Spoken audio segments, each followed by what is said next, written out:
Then Jesus left the vicinity of Tyre. There, some people brought to him a man who was deaf and could hardly talk. After he took him aside, away from the crowd, Jesus put his fingers into the man's ears. Then he spit and touched the man's tongue.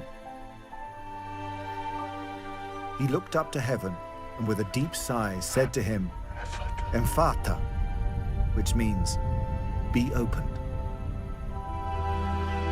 At this, the man's ears were opened. His tongue was loosened, and he began to speak plainly.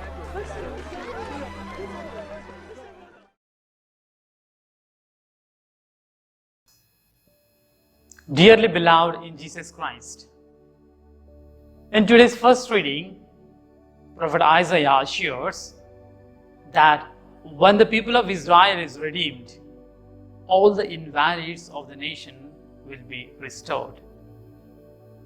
In the second reading, Saint James tries to re-establish the unity of the early community by eliminating the partiality between rich and poor. And in the Gospel, the people were astounded at Jesus' miracle, saying, "He has made everything well." In other words, today's liturgy of the Word helps us to reflect upon a point that God restored the sinful humanity through His beloved Son, Jesus Christ. Dear friends in Jesus Christ, once there were two friends on their journey. One was a believer, another one was an atheist. As they walked, they had an heated argument about God. The atheist said to the believer, "God created the universe and there are so many mistakes in the universe. He did not create it perfect." And he added saying, "Look at the pumpkin. It's a small creeper and to that you have a huge fruit. And again, look at a banyan tree. It's a big tree and a small fruit. See how imperfect it is. For a big tree, small fruit, and a small creeper, big fruit." Saying this, he told the believer that God made this creation not perfectly. There are mistakes in the creation. The believer did not argue with the atheist, but they walked ahead silent. At the midday, they came to a place where they wanted to rest for a while. They went under a banyan tree and they started taking rest. After some time, there was a smooth wind and one of the banyan fruits fell on the nose of the atheist. Immediately the believer said, "See, if God were to make that big pumpkin to be the fruit of this big tree, what would be your condition? You would have died because of the heat of the big fruit. Since it is small fruit, you are alive now." Saying this, he said, "God made everything beautiful." Dear brothers and sisters in Jesus Christ, that's what we hear in today's gospel when people tell Jesus, He made everything beautiful. In today's first reading, we hear the list of the things that will be restored when the people of Israel were redeemed. And in the gospel we see this list is fulfilled by the Messiah, Jesus Christ. And today's gospel is one of the evidences for this fact. In today's second reading, Saint James feels that the partiality between the rich and the poor will invade the church one day.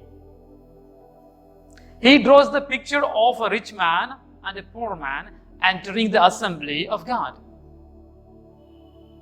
When the poor man enters the assembly of the Lord with fine clothes and golden ring to his finger, The people of the assembly welcome him with his respect and honor him with a good seat. But when a poor man comes in rags into the community, he was made to stand outside or sit at the feet of the rich man. And St. James clearly points that this kind of attitude will completely break down the church. Of course, there were so many reasons to tell there was some kind of social disturbance in the early church.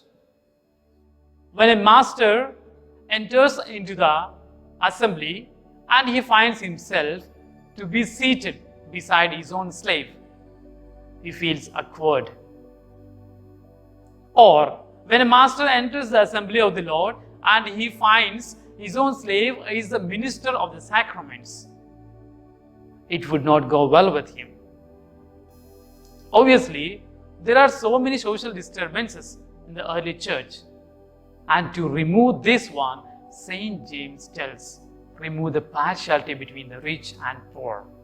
Dear brothers and sisters in Jesus Christ, church is the place where there are no distinctions and discriminations between the people. There is no distinction based on the rank, property, wealth, and the prestige. There is no distinction between rich and poor when they come into the assembly of the Lord. There is no distinction based on the merit and talents. Realizing this fact, St. James tries to bring back the unity of the church. Jesus Christ is the principle of this unity. For over here in Ephesians 2:14, he has brought down the circumcised and the circumcised into one, breaking down the wall of dividing, which is the hostility. Therefore, church should be a place where everyone is welcomed with warm heart, where everyone is treated equally, where everyone is respected equally. And to this church we are all called to strive for. Dear brothers and sisters in Jesus Christ, in today's gospel, Jesus restores speech and hearing to a deaf, dumb man. This is an episode where Jesus shows considerate love towards the deaf man. In some way, deaf people are more embarrassed than blind.